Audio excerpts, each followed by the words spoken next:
Emak-emak bersama warga Kecamatan Kelapa II, Kabupaten Tanggerang, Banten melakukan penutupan jalan menuju sebuah lokasi pembangunan. Aksi ini adalah bentuk protes atau balasan atas ditutupnya akses jalan masuk menuju pemukiman mereka.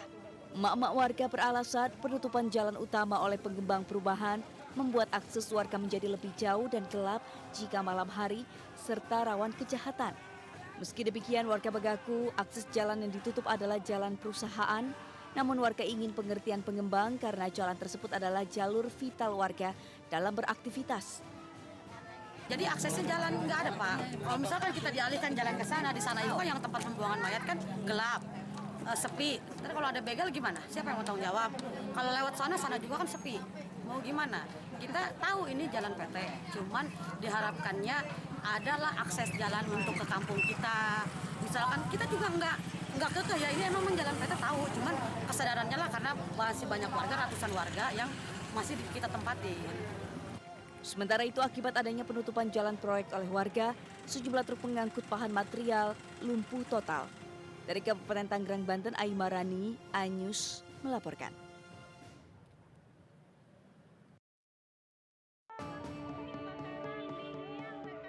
Warga Kecamatan Sitinjau Laut, Kabupaten Kerinci, Jambi dihebohkan dengan kebakaran sebuah rumah. Dengan peralatan seadanya, warga berusaha memadamkan api agar tidak menjalar ke rumah sebelahnya. Setelah berjibaku sekitar 1 jam, warga setempat akhirnya berhasil memadamkan api. 4 mobil damkar yang datang ke lokasi melakukan pendinginan 1 unit rumah yang terbakar. Kebakaran rumah tersebut diduga disebabkan oleh penghuni rumah yang mengalami gangguan jiwa atau ODGJ. Diduga dibakar oleh penghuni rumah yang gangguan jiwa. Sebab informasinya sudah 3 kali dia mencoba membakar rumah. Ini yang ketiga kali. Belum diketahui jumlah kerugian yang dialami. Kini kasusnya masih dalam penyelidikan kepolisian Polsek Sitinjau Laut Polres Kerinci. Sementara itu pelaku berusia 50 tahun diamankan petugas ke rumah keluarganya. Dari Kabupaten Kerinci, Jambi, Kapior Anyus melaporkan.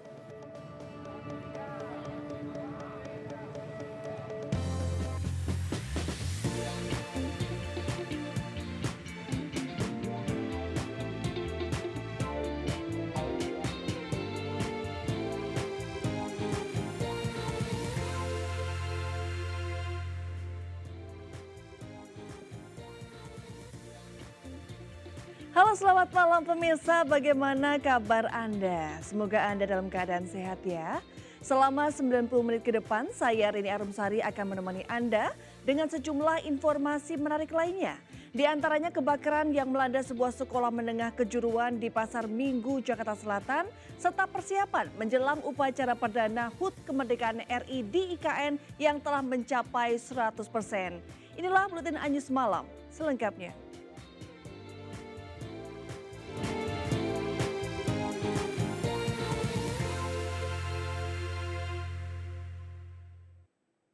Pemirsa, upaya penyelundupan narkoba kembali terjadi. Kali ini polisi berhasil menggagalkan penyelundupan 30 kg sabu senilai 30 miliar di Sidoarjo, Jawa Timur. Kurir yang berpura-pura sebagai pengemudi ekspedisi berhasil ditangkap di eksit tol Sidoarjo.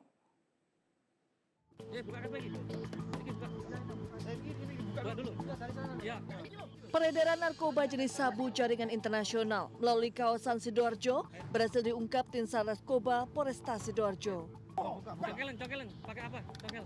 Ya. Ayo. Seorang pengemudi ekspedisi berinisial MI 44 tahun berhasil ditangkap di eksit tol Sidoarjo berikut barang bukti 30 kg sabu senilai 30 miliar rupiah yang rencananya akan diedarkan ke wilayah Surabaya, Sidoarjo, dan Kalimantan. Pelaku mengaku sudah mengirimkan sabu 5 kali dengan imbalan Rp500.000 untuk sekali kirim. Mereka berdua diketahui terhubung dengan jaringan narkoba yang sering mengirimkan sabu dari China ke Indonesia melalui jalur laut menggunakan jasa ekspedisi. Terungkapnya peredaran narkoba jaringan internasional ini dari hasil pengembangan kasus narkoba pasangan suami istri yang tertangkap sebelumnya di Sidoarjo. Untuk kepentingan pemeriksaan lebih lanjut, saat ini pelaku diamankan di sel tahanan Polresta Sidoarjo. Dari Sidoarjo, Jawa Timur, Pramono Putra, iNews melaporkan. Si jago merah kembali mengamuk di kota Jakarta. Diduga akibat korsleting listrik, ruang server di area sekolah menengah kejuruan di Pasar Minggu, Jakarta Selatan ludes terbakar. Beruntung kebakaran tidak menimbulkan korban dan tidak mengganggu proses belajar mengajar.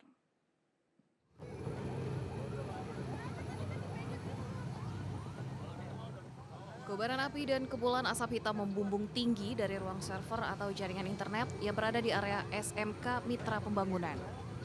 Banyaknya material mudah terbakar membuat api cepat membesar dan menyulitkan proses pemadaman. Tugas damkar segera melokalisir api agar tidak terjadi perambatan ke bangunan sekolah di kawasan Cilandak Timur, Pasar Minggu, Jakarta Selatan.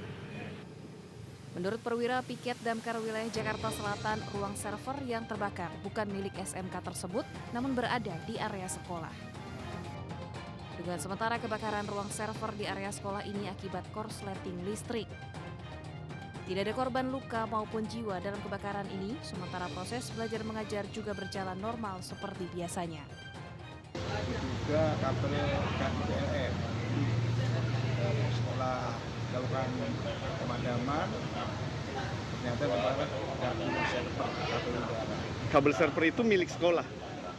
Bukan, milik media. Kini kasus kebakaran telah ditangani aparat Polsek Pasar Minggu, Jakarta Selatan. Dari Jakarta, Rizky Falupi, iNews melaporkan. Sementara pemirsa, ratusan warga korban kebakaran di Manggarai mulai direlokasi dari pengungsian sekitar Manggarai, Jakarta. Warga secara bertahap direlokasi ke Rusun Pasar Rumput untuk menjadi tempat tinggal sementara.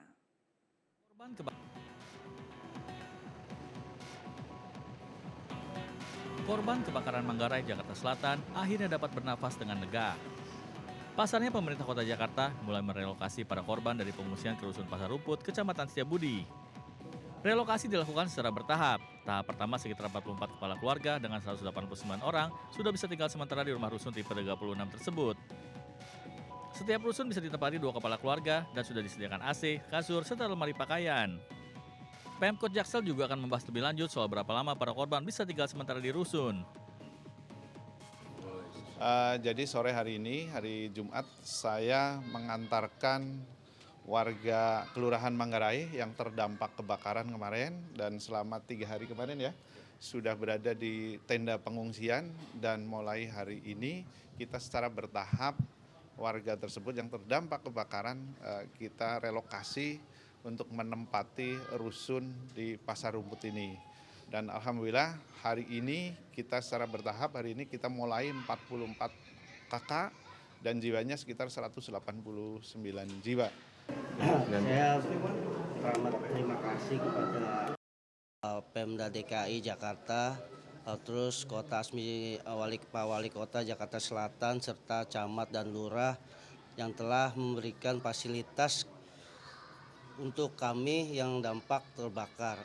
Ini syukur alhamdulillah saya mendapatkan rusun ini sangat layak sekali, Pak. Sebelumnya kebakaran hebat melanda kawasan padat penduduk di Jalan Dr. Saharjo 1, Manggarai Tebet, Jakarta Selatan, Selasa lalu. Sebanyak 3.000 warga ikut terdampak atas insiden tersebut. Dari Jakarta, Sahreja Janski, Tri Julianti, Yuni Richard, iNews melaporkan.